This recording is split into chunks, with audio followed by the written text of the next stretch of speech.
संवाद मुंबईत साधण्याचं कारण काय असा एखादाच प्रश्न आपल्याला पडला असेल.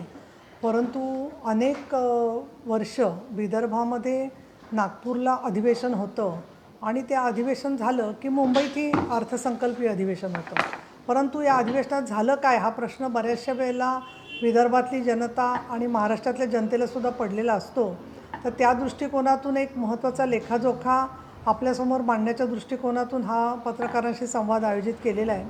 आणि राजकीय परिस्थितीत पाहिलं तर शिवसेनेचे मुख्य नेते आणि महाराष्ट्राचे मुख्यमंत्री श्री एकनाथजी शिंदे यांच्या नेतृत्वाखाली जे कार्य झालं विदर्भामध्ये खास करून याच्याबद्दल आज मी आपल्याशी बोलते आहे. आणि मला आशा आहे की आपल्यामार्फत विदर्भ आणि महाराष्ट्रातल्या जनतेसमोर यातले जे सकारात्मक किंवा हिताचे मुद्दे आहेत किंवा ज्याच्यावरती प्रगती चालू आहे या मुद्द्यांवरती लोकांच्यापर्यंत माहिती पोचवायला उपयोग होऊ शकेल. महाराष्ट्राचं नवीन खनिज धोरण हे अंतिम टप्प्यात आहे आणि त्याचा विदर्भाला मोठा लाभ होणार आहे. ही सगळ्यात लेखी प्रेसनोट आपल्यालाही देणार आहे. सुरजागड येथे 14,000 कोटी आणि 5,000 कोटींचे 2 नवीन प्रकल्प आणि स्टील प्लांटही उभारणार आहे ज्याच्यातून 10,000 लोकांना रोजगार मिळणार आहे. हा आचारसंहिता सुरू होण्याच्या आधीच झालेले हे निर्णय आहेत. चंद्रपूर जिल्ह्यात भद्रावती येथे कोळसा खनिजावर आधारित कोल गॅसिफिकेशनद्वारे हायड्रोजन आणि युरिया निर्मितीचा 20,000 कोटीचा प्रकल्प देखील संपूर्णपणे कार्याधीन होण्याची प्रक्रिया चालू आहे आणि त्यातूनही 10,000 रोजगार अपेक्षित आहे. ऊर्जेच्या संदर्भात विदर्भात 11 जिल्ह्यात 2,517 मेगावॉट NW पावन ऊर्जा प्रकल्प उभारणीस वाव आहे. आणि समृद्धी महामार्गामुळे विदर्भ, मराठवाडा आणि उत्तर महाराष्ट्र अशी 3 टुरिझमची सर्किट ज्या होतील तर त्या सर्किट्सना चालना देण्याबरोबर या उद्योगांना देखील वाव मिळणार आहे. त्यामुळे समृद्धी महामार्गाचा फायदा हा प्रवाशांना तर आहेच, पण त्याचबरोबर उद्योगाभिमुख संपूर्णपणे धोरण व्हावं या दृष्टिकोनातून हे काम झालेलं आहे. अमरावती येथे PM मित्रा टेक्स्टाईल पार्क उभारण्यात आलं आहे आणि वस्त्रोद्योग धोरण जे केलं सरकारने त्याच्यातसुद्धा विदर्भाचा एक झोन आहे. नागपूरमध्ये सर्क्युलर इकॉनॉमी पार्कची निर्मिती ग्रीन बॉन्डच्या माध्यमातून 5,000 कोटीचा निधी उभारायचे प्रकल्प चालू आहे. आपल्याला कल्पना आहे की गेले काही वर्ष शेतकऱ्यांच्या आत्महत्या विदर्भामध्ये होत आहेत आणि या आत्महत्या थांबण्यासाठी सगळ्यात महत्त्वाचा जो मुद्दा होता तो म्हणजे शेतीमालाला भाव मिळण्याच्या संदर्भातले मुद्दे होते. आणि म्हणून विदर्भ आणि मराठवाड्यात कापूस आणि सोयाबीनसाठी मूल्य साखळ्या म्हणजे जिथे योग्य प्रकारचा भाव मिळेल अशा ठिकाणचं उत्पादन त्याची वाहतुकीची व्यवस्था करून मार्केटपर्यंत पोचवण्याच्या दृष्टिकोनातून नियोजन चाललेलं आहे. त्याचबरोबर धानाला दुप्पट बोनस जाहीर केलेला आहे सरकारने. आपल्याला कल्पना आहे की हिवाळी अधिवेशनाच्या मध्ये शेवटच्या टप्प्यामध्ये हा बोनस जाहीर करण्यात आला होता आणि त्यामुळे शेतकऱ्यांना 1,400 कोटी रुपये त्यातून प्राप्त होणार आहेत. संत्रा उत्पादकांसाठी संत्रा इस्टेट रोगमुक्त आणि दर्जेदार संत्र्याचं उत्पादन घेण्यात यावं या दृष्टिकोनातून आपले प्रयत्न चाललेले आहेत. आणि जे संत्री निर्यात होतात बांगलादेशसुद्धा त्याचा एक ग्राहक आहे. तर आयात शुल्काच्या 50% रक्कम म्हणून अनुदान आणि 169 कोटी 60 लाख एवढा निधी दिलेला आहे.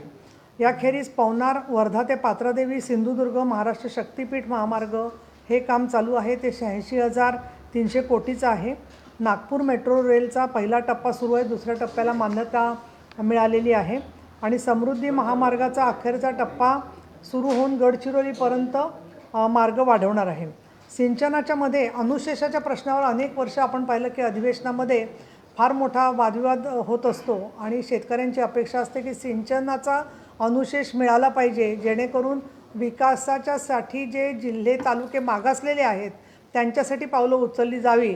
आणि ह्या अनुशेषाच्या प्रश्नावर अनेक वेळेला विरोधी पक्षांनीसुद्धा आंदोलनं केलेली आहेत. तर इथे मी आपल्याला सांगेन की वाशिम तालुक्यात पेनगंगा नदीवर 11 बॅरेजेस बांधण्यात आलेली आहेत. सिंचनाचा अनुशेष दूर करण्यासाठी ही पावलं उचलण्यात आली आहे आणि जिगाव प्रकल्पाला गती दिलेली आहे. वैनगंगा आणि नळगंगा नदीजोड प्रकल्पासाठी 83,646 कोटी खर्च येणार आहे. आणि अमरावतीतील 100 प्रकल्पांचे सुधारित नियोजन केले आहे. या प्रकल्पांना 6,777 कोटी खर्च अपेक्षित करून 2023चा अर्थसंकल्प आपण सर्वांनी ऐकलेला आहे. त्याच्यामध्ये 2,192 कोटीची तरतूद आहे. गोसी खुर्द प्रकल्प मी इथे उल्लेख करीन मुद्दामून की अगदी जवळजवळ 22 ते 23 वर्ष याबद्दल आपण या प्रकल्पाबद्दल ऐकतो आहे आणि आम्हाला आठवतं की आम्ही अनेक वेळेला विदर्भात गेलो तर त्याला रामटेकला पोटनिवडणूक झाली होती 2006-07च्या सुमाराला. त्या वेळेपासून खुर्द प्रकल्प पूर्ण करण्याची आश्वासनं काँग्रेस पक्ष देत होता, परंतु या खुर्द प्रकल्प अजूनही पूर्ण झालेला नाही आहे. त्याच्यासाठी अजूनही परत तरतूद करून तो आता आमच्या कारकिर्दीमध्ये पूर्ण होईल असं चित्र आहे. आणि पंतप्रधान नरेंद्र मोदी साहेब चंद्रपूरला येत आहेत आणि नंतर रामटेकलाही त्यांची सभा होणार आहे. तर सातत्याने नरेंद्रजी मोदी साहेब, नितीन गडकरी, देवेंद्र फडणवीस आणि स्वतः एकनाथजी शिंदे यांनी प्रत्येक जिल्ह्यामध्ये अनेक वेळेला दौरे केलेले आहेत आणि लोकांच्या प्रश्नांना त्यांनी वाचा फोडलेली आहे. आणि त्याच्यावरती NDRFचा निधी, विशेषतः वादळं, गारपीट याच्यामुळे जी शेतकऱ्याची नुकसानी होते ते वाढवण्याचं कामसुद्धा एकनाथजी शिंदे यांनी केलेलं आहे. खुर्द राष्ट्रीय प्रकल्पास गेल्या वर्षी 1500 कोटी, जून 2024पर्यंत प्रकल्प पूर्ण त्याचं करण्याचा आपला प्रयत्न आहे. आणि विदर्भ आणि मराठवाड्यात बळीराजा जलसंजीवनी योजना राबवली जाते, त्यात 91 प्रकल्पांचा समावेश आहे. प्रधानमंत्री कृषी सिंचन योजनेमध्ये 10 प्रकल्प पूर्ण झाले असून उर्वरित 17 प्रकल्प जून 2024पर्यंत पूर्ण करत आहोत. संपूर्ण विदर्भामध्ये अनेक अशी स्थानं आहेत की ज्याच्यामध्ये महाराष्ट्रातले आणि भारतातले आणि काही ठिकाणी तर जगातले पर्यटक येतात. आणि त्याच्यामध्ये सिंदखेड राजा इथे राजमाता जिजाऊ यांचं जन्मस्थळ याच्यासाठी सुद्धा विकास निधी सरकारने दिलेला आहे. लोणार सरोवर हे पर्यटनाच्या बरोबर एक संपूर्ण देशामधलं अद्भुत अशा प्रकारचं सरोवर मानलं जातं, कारण उल्कापात झाल्यामुळे हे संपूर्ण हे सरोवर तयार झालं आहे आणि त्याच्याकडे संपूर्ण जगातले पर्यटकसुद्धा येतात. त्याच्यासाठी 369 कोटी रकमेच्या आराखड्याला मान्यता दिलेली आहे. खुर्द येथे जागतिक दर्जाचा जलपर्यटन प्रकल्प आणि 101 कोटीच्या प्रस्तावांना मान्यता दिलेली आहे. आणि हे सर्व कार्य माननीय एकनाथजी शिंदे, देवेंद्र फडणवीस आणि अजितदादा पवार यांच्या नेतृत्वाखाली सरकारने पूर्ण केलेलं आहे. याखेरीज दळणवळणाचे विदर्भातले अनेक मार्ग आणि त्याचबरोबर प्रत्येक ठिकाणी बाजारपेठेला भाव मिळण्याच्या दृष्टिकोनातून शेतकऱ्यांच्या मालाला भाव मिळणं असेल किंवा महिलांच्या बचत गटांना चालना देण्याचं काम असेल, ही कामं सरकारतर्फे केली जात आहेत. तर याच्याबद्दलची माहिती पूर्व विदर्भातला पहिला टप्पा निवडणुकीचा होतो आहे, त्याच्या अगोदर लोकांच्या समोर तो पोचला पाहिजे. माझी आपल्याला विनंती आहे की प्रश्न जरूर आपण विचारा, परंतु बऱ्याचशा वेळेला टीका, प्रतिटीका, बदनामी, त्याचबरोबर आरोप हे सगळे करत असताना सरकारच्या कामाचा फक्त प्रचार करावा अशातला भाग नाही आहे, पण आपल्या आसपास काय फरक झाला आहे हे पाहण्याच्या दृष्टिकोनातून सुद्धा जनतेला तुमच्यामार्फत जेवढी सकारात्मक पत्रकारितेचा उपयोग होईल तेवढा नक्की लोकांचा निवडणुकीतला मतदानाचा टक्का वाढेल अशी मला खात्री वाटते. कारण निवडणूक आयोग स्वतः मतदानाचा टक्का वाढवण्याचा प्रयत्न करत आहेत, सगळे राजकीय पक्ष प्रयत्न करत आहेत, एकनाथजी शिंदे आहेत, देवेंद्र फडणवीस आहेत, सगळीकडे सभा चाललेल्या आहेत, परंतु उन्हाचा प्रचंड कडाका आहे. या पार्श्वभूमीवरती मतदारांना या सगळ्या कामांच्याबद्दल मनामध्ये उत्साह आणि आशावाद तयार झाला तर नक्कीच ते मतदानासाठी पुढे येतील.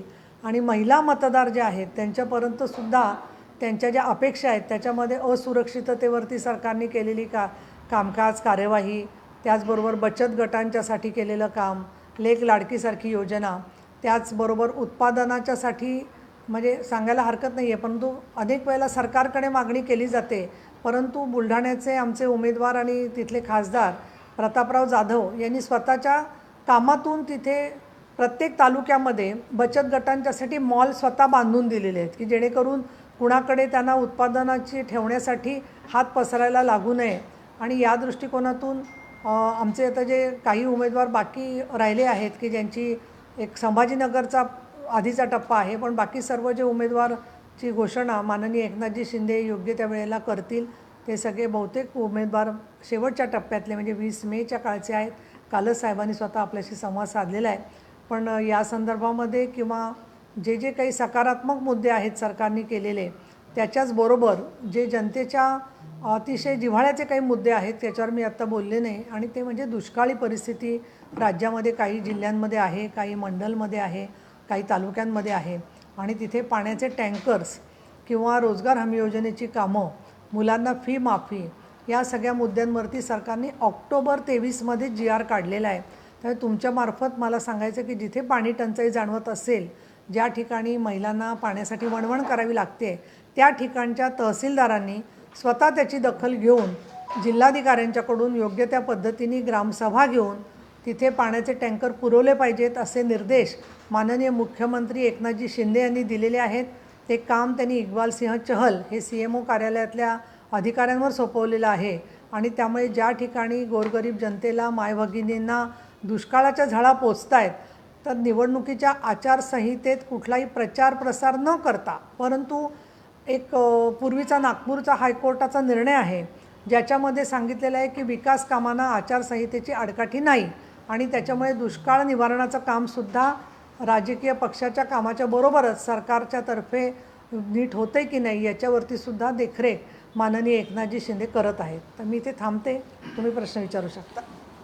आपण बऱ्याच प्रकल्पांसंदर्भात माहिती दिली की इतक्या कोटींची काही कामं ही आचारसंहितेच्या आधी तर मंजूर झाली की आचारसंहितेच्या नंतर मंजूर झाली? नाही, ही सगळी आचारसंहितेच्या आधी मंजूर झाली. उशीर का झाला आहे सर्व प्रोजेक्ट? नाही, एक तर पहिलं म्हणजे वारंवार याची माहिती सरकारने पण दिलेली आहे. त्याच्यानंतर कॅबिनेटच्या मध्ये जाहीर झालेली आहे. रामटेकला सभा याच्या आधी झाली होती, स्वतः शिंदेसाहेब आले होते त्यावेळेला. आमचे आशिष जयस्वाल शिंदेसाहेब सगळ्यांनी तपशीलवार मांडलेले आहे. मी त्या स्वतः सभेला उपस्थित होते. परंतु बऱ्याचशा वेळेला आवृत्त्यांच्यामध्ये तिकडची कामं जी असतात तिथल्या माहिती दुसऱ्या मतदारांपर्यंत येत नाही.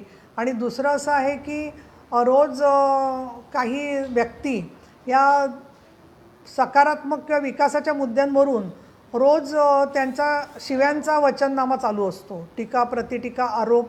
त्यामध्ये बाकीच्या सकारात्मक बातम्यांना जागाच राहत नाही. मला तर असा अनुभव आलेला आहे, चट्टे ना तुम्ही, हां, तर मला तर असा अनुभव आलेला आहे की काही वेळेला वाहिन्यांवरून जोरात बातम्या जातात, परंतु आपल्या प्रिंट मीडियामध्ये काही वेळेला फक्त तेवढ्या आवृत्तीपुरत्याच त्या बातम्या येतात. त्यासुद्धा हॅलोच्या नावाने, हॅलो अकोला, हॅलो बुलढाणा अशा त्या बातम्या असतात. त्यामुळे राज्यस्तरावरती विकासाचा मुद्दा पोचला पाहिजे, कारण ही फक्त राज्याची नाही तर केंद्राची निवडणूक आहे. आणि आमच्या वेगवेगळ्या व्यक्तींनी वेगवेगळ्या प्रकारांनी त्या जिल्ह्यांमध्येही हा मांडलेला आहे. स्वतः गडकरी साहेब, फडणवीस मांडतायत. परंतु तो मुद्दा आपला शेवटचा टप्पा विदर्भाचा, आता पहिला पूर्व विदर्भाचा असल्यामुळे पहिला टप्पा सुरू होत असल्याने प्रचार एक 4-5 दिवसामध्ये थांबेल आणि म्हणून परत एकदा याची सगळी उजळणी करणं गरजेचं वाटतं.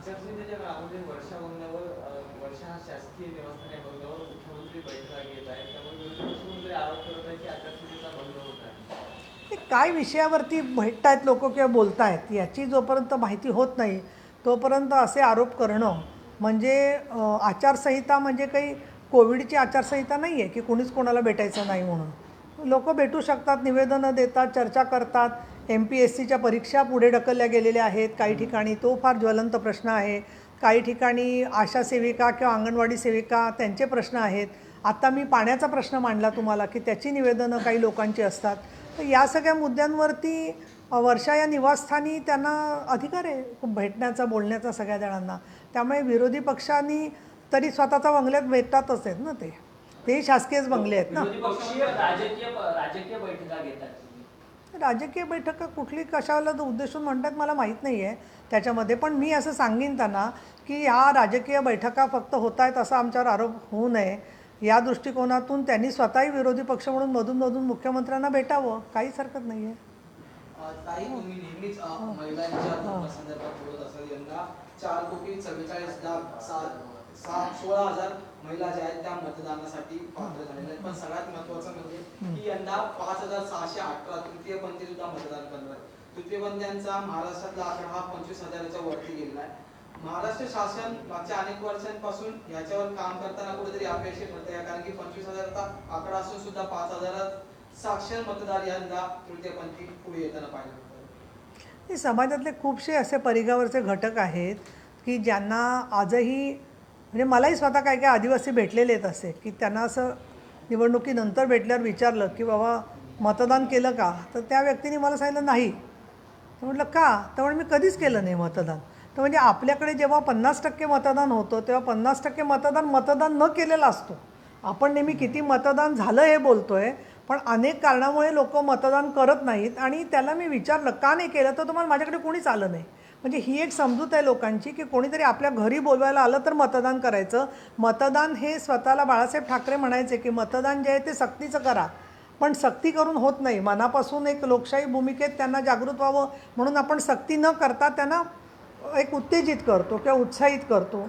आणि तृतीयपंथीयांचा मुद्दा म्हणाल तर मला असं वाटतं की पंथीयांसाठीचं महामंडळाचं भूमिका सरकारने घेतलेली आहे. केंद्र सरकारने त्यांचा समावेश सामाजिक हक्क विभागाच्या मध्ये समावेश केलेला आहे. त्यांच्यासाठी काही नोकऱ्यांमध्ये सुद्धा प्राधान्य ठरवलेलं आहे. आणि तृतीयपंथीयांचा मुद्दा खरा असा आहे की त्यांना समाजाने विषमतेचं आणखीन विनोदाचं धनी करू नये. पण त्यांचं जे प्रश्न आहे त्याच्याबद्दल आम्हाला पूर्णपणाने सहानुभूती आहे आणि त्यांना याबद्दलचे काही जे विकासाचा अधिकार आहे त्याच्याबद्दल आम्ही सकारात्मक आहोत. ताई, मिहान जो पूर्व विदर्भातील अत्यंत महत्त्वाचा प्रकल्प आहे मिहान प्रकल्प, या मिहान प्रकल्पावरून सातत्यानं सरकारवरती टीका केली जाते. त्या मिहान MIDC साठी सरकारकडून निधीची तरतूद केली जाते, मात्र तिथं ज्या पाहिजे तशा कंपन्या आहेत नाही तिथल्या कंपन्या गुजरातला जात असल्याचा आरोप विरोधकांकडून केला जातो. नाही, मुळामध्ये असे मिहानची कुठली कंपनी गुजरातला गेली स्पेसिफिक त्यांनी सांगितलं तर बरं पडेल. टाटा एअरबस एक तर काय झालं आहे, मिहानच्यामध्ये ज्या कंपन्या चालू आहेत आणि काम करत आहेत, मी स्वतः त्याचा म्हणजे मी 24 वर्ष आता 22 वर्ष झाली आमदार आहे अजून, तर त्या प्रत्येक अधिवेशनामध्ये मिहानवरती आम्ही आढावा घेतलेला आहे आणि प्रत्येक वेळेला मग कधी फडणवीस साहेब किंवा कधी पृथ्वीराज चव्हाण यांनी त्याची उत्तरं दिलेली आहेत. 2 विषय आहेत, एक म्हणजे मिहानमधल्या जमीन ज्यांची गेली त्यांचा एक विषय आहे आणि दुसरा म्हणजे रोजगाराच्या संदर्भातला विषय आहे.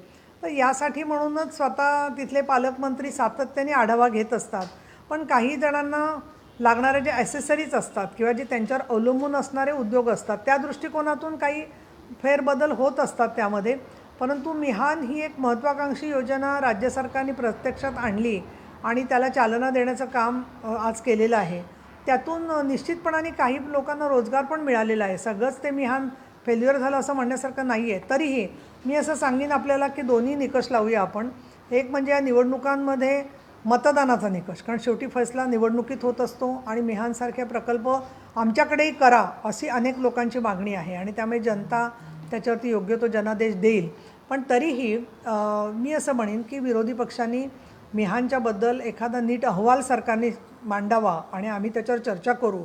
अंतिम आठवडा प्रस्ताव असतो, सरकारी पक्षाचा प्रस्ताव असतो, विरोधी पक्षाचे प्रस्ताव असतात. त्या प्रस्तावांमध्ये खास मिहानवरती किंवा विदर्भाच्या विकासावरती कोणीही जर का प्रस्ताव लावला तर त्याच्यावरती निश्चितपणाने चर्चा सभागृहामध्ये होईल. परंतु बहुतेक वेळेला 5-6 डिपार्टमेंटची एकत्र चर्चा घेऊन चर्चा होते, त्याच्यामध्ये स्पेसिफिक त्या विषयांवरती चर्चा होत नाही. पण त्याच्यावरती सुद्धा एखाद्या पुढच्या येणाऱ्या अधिवेशनामध्ये जरूर तपशील सरकार मांडेल असं मला वाटतं. कल्याण लोकसभा मतदारसंघासाठी श्रीकांत शिंदेंच्या उमेदवारी भाजप जाहीर करतं. सेनेकडे उमेदवारी का वरिष्ठ नेत्यांकडनं केलेली, काय कारण असावे? काही याला जोडून एक प्रश्न आहे की त्या ठिकाणी आम्ही श्रीकांत शिंदे यांचं काम करणार नाही अशी भूमिका भाजपचे नेते घेत आहेत, कार्यकर्ते घेत आहेत. तर आपणही आपल्या कार्यकर्त्यांनी भूमिका घेतली की आम्ही कपिल पाटलांची कामं त्या ठिकाणी करणार नाही, कारण त्यांनी कडीपत्त्याप्रमाणे आम्हाला बाहेर काढून टाकले. काय समन्वयाचा अभाव आहे की समजून काढलेलं आहे? मला असं वाटतं की आता मी एक वेगळं थोडं स्त्री म्हणून उदाहरण देते तुम्हाला, की जेव्हा मुलाचं नाव ठेवलं जातं तर स्वतः आईवडील नाव ठेवत नाहीत, नातेवाईक कानामध्ये नाव सांगतात बाळाच्या.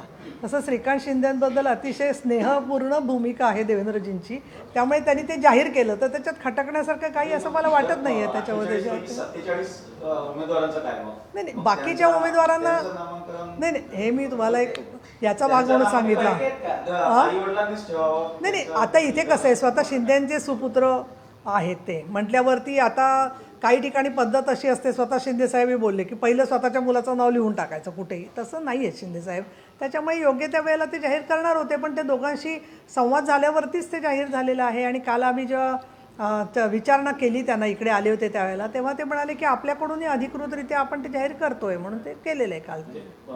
पहिलेच मुलाचं नाव लिहून घ्यायचं म्हणजे हे कोणाला काय मुलाचं नाव पहिलेच यादीत लिहून घ्यायचं हे कोणाबद्दल होतं? हा टोला कुणाला? तुमचा अभ्यास झालेला आहे.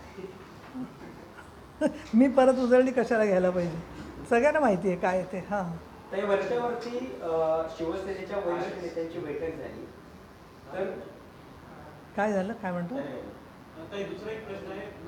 अरे पण त्याला विचारू दे ना, असं काय. आम्ही आता उपसभापती म्हणून ऑपरेट होते ते तुम्ही असं कसं करू, थांबवतोस तू? शिवसेनेच्या वरिष्ठ नेत्यांची बैठक झाली ज्यामध्ये गजानन कीर्तिकर असतील, रामदास कदम असतील. या सगळ्या बैठकीत नेमकं काय झालं, चर्चा कुठल्या मुद्द्यांवर? हे पहा, पहिली गोष्ट असं मातोश्रीवर पूर्वी बाळासाहेब बैठक घ्यायचे, आज साहेबांनी इकडे बैठक घेतली. नेत्यांच्या अनेक बैठका आत्तापर्यंत झालेल्या आहेत.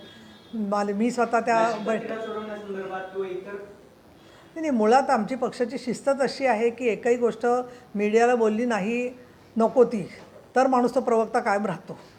आणि आम्हाला 15-16 वर्ष तर पक्षाने जबाबदारी सातत्याने टाकलेली आहे. त्याच्यामुळे काय चर्चा झाली, पण मी एक तुम्हाला सारांशाने सांगेन की प्रचाराची मोहीम कशी असावी, कशा पद्धतीने आपली पुढची वाटचाल असावी, प्रॅक्टिकल सूचना ज्या आहेत त्या सगळ्या नेत्यांनी दिल्या आणि त्याच्यानुसार त्या सूचनांचा आदर करून शिंदेसाहेबांनी सांगितलं की आपण सगळे मिळून आपल्याला जास्तीत जास्त मतांनी महाराष्ट्रामध्ये आपलं 45चं उद्दिष्ट जे आहे ते पूर्ण करायचं आहे जे आहे ते. बच्चू कडू यांनी अमरावतीच्या उमेदवारीबाबत काँग्रेसच्या उमेदवाराला पाठिंबा दिलेला आहे. महाविकास आघाडीचे खरं तर घटक बच्चू कडू आहेत. कुठेतरी महाविकास आघाडी महायुतीमध्ये आता समतोल राहिलेला नाही का? नाही, त्यांचं ते स्थानिक संपूर्णपणाने प्रश्न आहे आणि त्याच्यातून योग्य तो मार्ग आमचे नेते मंडळी जे आहेत शिंदेसाहेब, फडणवीस साहेब आणि हे सगळेजण मिळून मार्ग काढतील असं मला वाटतं. आणि बच्चू कडू एक मला असं फायर ब्रँड नेते आहेत ते जे आहेत ते, आणि त्यामुळे त्यांनी काहीतरी विचार करून निर्णय घेतला असेल. परंतु माझं त्यांना आवाहन राहील की जे काही महायुतीचा धर्म असेल तो निभावला जावा. काही जागांवर अजूनही जागा वाटप झालं नाहीये, पण तिथे इच्छुक उमेदवारांनी आधीपासूनच प्रचार सभा घेण्यासाठी म्हणा किंवा सभा घेण्याची सुरुवात केली आहे. रत्नागिरी, सिंधुदुर्गात राणेंनी आज सभेचा धडाका लावलाय. नाशिकमध्ये पण आपण पाहिलं की हेमंत गोडसे त्या ठिकाणी प्रचार करतायत. छगन भुजबळ म्हणतात की दिल्लीतून तिकीट ठरली आहे. समन्वय कुठेतरी कमी पडते आणि जागा कधीपर्यंत नक्की होतील काय? नाही, हा एक फक्त 8 ते 10 दिवसाचा विषय आहे. त्यामुळे योग्य त्या वेळेला सगळी नावं जाहीर होतील. शेवटी प्रत्येकाला व्यक्ती स्वातंत्र्य आहे. कोणी स्वतःला जे काय समजलं आहे त्यानुसार ते वागत आहेत, त्यांचं व्यक्ती स्वातंत्र्य आहे ते जे आहे ते. पण त्यांच्या पक्षाचे श्रेष्ठी किंवा वरिष्ठ त्यांच्या प्रचाराला कुठे गेलेत असं अजून तर आपल्याला दिसलेलं नाही आहे. त्यामुळे मला असं वाटतं की आपल्याला सगळ्या वाहिन्यांना वर खूप प्रेम असल्यामुळे तो प्रचार वगैरे सारखा दिसतो आहे त्याच्यामध्ये. पण म्हणूनच मी आजची पत्रकार परिषद माझी विनंती आहे तुम्हाला की हे एक एक विषय जर का त्या भागात तिथल्या लोकांनी प्रतिनिधींनी कव्हर केले तर लोकांनाही कळेल. कुठे कमी जास्त असेल तर सरकार त्याच्यामध्ये दुरुस्ती करेल. चांगले जे चालले असतील त्याच्यातून लोकांची पण उमेद वाढेल. त्या दृष्टीने थोडंसं आपण त्याच्यावरती तुमचं वरिष्ठांचं जे आहेत त्यांचे पण तुमच्यावर बंधन आहे त्याची मला जाणीव आहे. परंतु मी सगळ्या चॅनेलच्या चीफना पण विनंती करते की तुमच्या मतदानाच्या याच्यापैकी संपूर्ण बातम्यांच्यापैकी निदान 25%, 30%, 40% तरी बातम्या या विकासात्मक कामं झाली का नाही झाली जे काय असेल ते ती तपशिलासह मांडली तर जरा अजेंडा निवडणुकीचा आपला अधिक चांगला होईल. नाही तर मग कोविड काळात जसं झालं होतं की जो कोविडचा पेशंट असायचा तो पहिलं ठरवायचा की वाहिन्या बघणं बंद करा. हे तरी चांगलं आहे का? ज्या पत्रकारांना कोविड झाले होते त्यांनी पण अनेकांनी लिहिलं आहे स्वतःच्या पोस्टमध्ये की मी TV बघायचा बंद केला होता. तर थोडंसं आपण सगळ्यांनीच नक्की कुठे चाललो याचं थोडं काम केलं तर खूप तुमचं आमच्यावरती प्रेम आहे त्याच्याबद्दल मी आभारी आहे. परंतु या मुद्द्यांकडे अधिक आपण जाऊ शकतो. एकनाथ खडसेंचा पक्षप्रवेश होणार आहे लवकरात लवकर. त्यांनीच 9 तारखेला आता असं आहे की हा विषय जो आहे तो मी आहे उपसभापती. त्यामुळे माझ्याकडे आत्ता 4 वाजून 45 मिनिटापर्यंत तर काही आलेलं नाही आहे राजीनामा. त्याच्यामुळे पुढचं काय होईल ते मी आता सांगू शकत नाही. ताई, ठाकरे गटाच्या उपनेत्यांनी पुन्हा एकदा राजकारणी समीकरणावर काय घड्याळ पाहिजे. नाही म्हणजे आता घड्याळ पाऊस लागतो ना काही वेळेला. ठाकरे गटाच्या उपनेत्यांनी पुन्हा एकदा राजकीय समीकरण समोर आणण्याचा प्रयत्न केलेला आहे. 2019च्या वेळी फडणवीस अग्रेसररित्या भाजपची भूमिका मांडत होते आणि तावडेंना लांब केलं गेलं. तर आता तावडेंनी फडणवीसांना चितपट केलेलं आहे. अशी ट्विट जे आहे ते ठाकरे गटाकडून करण्यात आले. मला काय वाटतं एक आजार आहे मला वाटतं अल्झमायर नावाचा. त्याच्यामध्ये असे भास होतात लोकांना अनेक वेगवेगळे आणि कुठली कुस्ती कोणाशी चितपट तरी चितपट करायला तो माणसाचं थोडं तरी काहीतरी मल्ल म्हणून अस्तित्व असलं पाहिजे ना. म्हणजे मल्लांशी होणार त्याच्यामुळे असं काहीतरी काल्पनिक गोष्टीला धरून आरोप करायचा सकाळीच त्याच्यानंतर त्या आरोपाचं उत्तर मागायचं. माझं तर म्हणणं हे सगळे काल्पनिक चर्चेच्या एक फसाड किंवा ते जाळं आहे. त्याच्यामध्ये अडकण्यात अर्थ नाही आहे आणि म्हणून आपण आपलं काम काय झालं आहे त्या कामाचा अजेंड्यावरती निवडणूक लढवली पाहिजे असं आमचं तरी विचार आहे पक्षाचा. चला संपूया. अजून काय विचारा. कोणाला गप्प बसवलं नाही ना अजून? त्याने चहा पाणी काय स्नॅक्स. Thank you so much.